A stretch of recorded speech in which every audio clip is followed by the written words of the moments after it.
अगर कोई भी चीज़ तकदीर में नहीं भी लिखी, फिर भी हमें दुआ ज़रूर मांगनी चाहिए, क्योंकि तकदीर के सामने तो हम बेबस हैं, लेकिन तकदीर लिखने वाला तो बेबस नहीं है। अस्सलाम वालेकुम एवरीवन। आज मैं आपके साथ शेयर करने जा रही हूँ करेले की रेसिपी, जो खाने में बहुत टेस्टी लगती है। सबसे पहले मैंने करेले को अच्छे से वॉश कर लिया। उसके बाद हमें इसका छिलका उतारना है। हम इसे अच्छे से छीलेंगे और इन छिलकों को हमें फेंकना नहीं है, क्योंकि हमें इन्हीं छिलकों को यूज़ करना है। फिर इसके बाद हम इसे बीच में से लगाकर इसके जो बीज हैं उसको भी बाहर निकाल लेंगे। आप चाहें तो चाकू की सहायता से और चाहें तो चम्मच के द्वारा आप निकाल सकते हैं। इसी तरह से हम सभी करेलों को छीलकर, काटकर और उनके बीज अलग कर देंगे। आप देख सकते हैं मैंने सभी करेलों को इसी तरह से किया और उनके छिलके और बीज को भी अलग कर दिया। उसके बाद हम इन करेलों पर नमक लगाएंगे। हमें नमक इस तरह से लगाना है कि थोड़ा थोड़ा ऊपर और थोड़ा अंदर भी। 1 बाय 1 करके हम सभी करेलों में इसी तरह से नमक लगाते जाएंगे। हम इन करेलों में सभी पे नमक लगाकर 10 मिनट के लिए, कम से कम 10 मिनट के लिए रख देंगे। अब हमें इसी तरह से इन करेलों को अलग कर देना है और जिस बर्तन में मैंने करेलों में नमक लगाया था, उसी बर्तन में हम जो छिलके और बीज थे उनके अंदर भी नमक लगाएंगे और इनमें नमक लगाकर हमें अच्छी तरह से मसलना है। हम जब तक मसलेंगे जब तक कि इसका जो पानी है वो रिलीज़ ना हो जाए। इसी तरह से हम खूब अच्छे से मसल कर इसको रगड़ेंगे, ताकि जो इसके अंदर जो कड़वाहट होती है, जो कड़वापन होता है, वो बाहर आ जाए। अब हम इसको भी अच्छे से मलकर और रगड़कर 10 मिनट के लिए रख देंगे।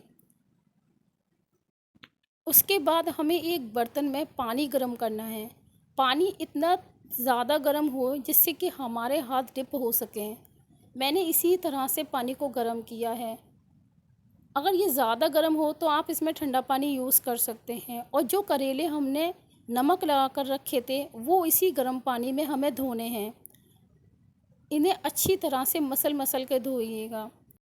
जब ये अच्छे से धुल जाएं तो एक एक करेले को हमें बाहर निकालना है और एक प्लेट में अलग से रख देना है।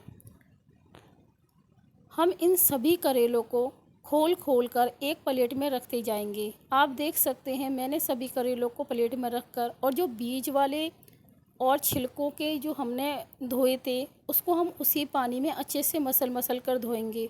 जो पानी जिस बर्तन में मैंने गर्म किया था, जिसमें मैंने करेले धोए थे, उसी पानी में हम अच्छे से उस छिलकों और बीज को भी धोएंगे। और इसी तरह हमें इन छिलकों और बीज के पानी को छान लेना है। और उसी तरह से मैंने इसे छान लिया है और छान के एक प्लेट में फैला देंगे। मैंने तकरीबन कम से कम इसे 2 घंटे धूप में सुखाया है।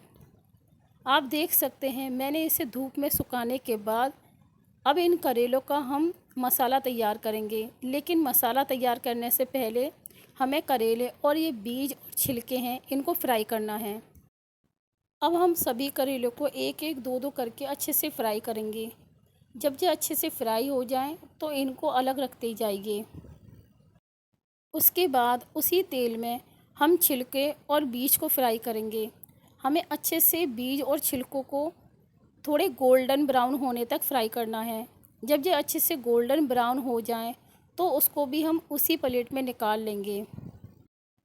उसके बाद हमें करेलों का मसाला तैयार करना है।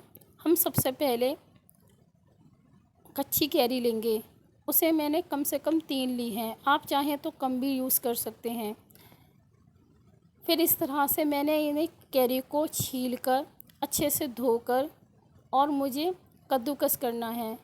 मैंने सारी कैरी को इसी तरह से कद्दूकस कर लिया है। अब कढ़ाई में तेल डालेंगे। उसमें मैंने 2 बड़ी प्याज ली थी। इन प्याज को गोल्डन ब्राउन होने तक अच्छे से भूनेंगे। जब ये अच्छे से तल जाए और गोल्डन ब्राउन हो जाए उसके बाद हम बाकी के मसाले इसमें ऐड करेंगे।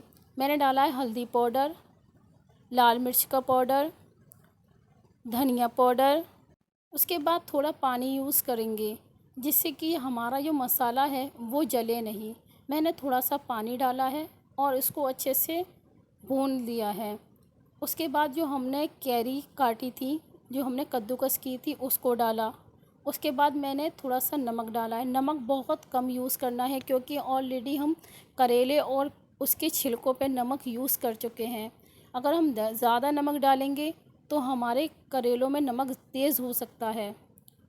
उसके बाद जो हमने छिलके और बीज फ्राई किए थे उसमें वो मिला देंगे और मिलाने के बाद फिर हमें ऐसे अच्छे से भूनना है। और इसमें थोड़ा पानी भी यूज़ करना है क्योंकि पानी यूज़ करने से हमारा जो मसाला है वो जलेगा नहीं और अच्छे से ये भुन जाएगा। और जब इसमें तेल नज़र आने लगे तो समझ लेना हमारा मसाला तैयार है। अब हम गैस के फ्लेम बंद कर देंगे। उसके बाद हमें इसे एक प्लेट में निकाल लेना है और जब तक इसको फिल नहीं करना है तब तक ये ठंडा ना हो जाए।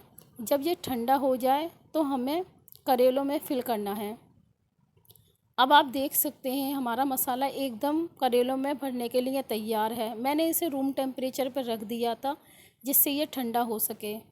अब इसे हम 1 बाय 1 करके करेलों के अंदर फिल करेंगे और इस धागे की मदद से बांधते जाएंगे।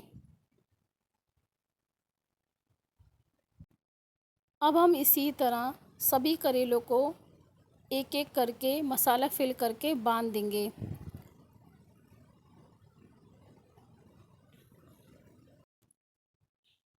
अब आप देख सकते हैं मैंने सभी करेलों में मसाला फिल कर लिया है और जो मसाला हमारे पास बचा था मैंने उसे अलग रख दिया है।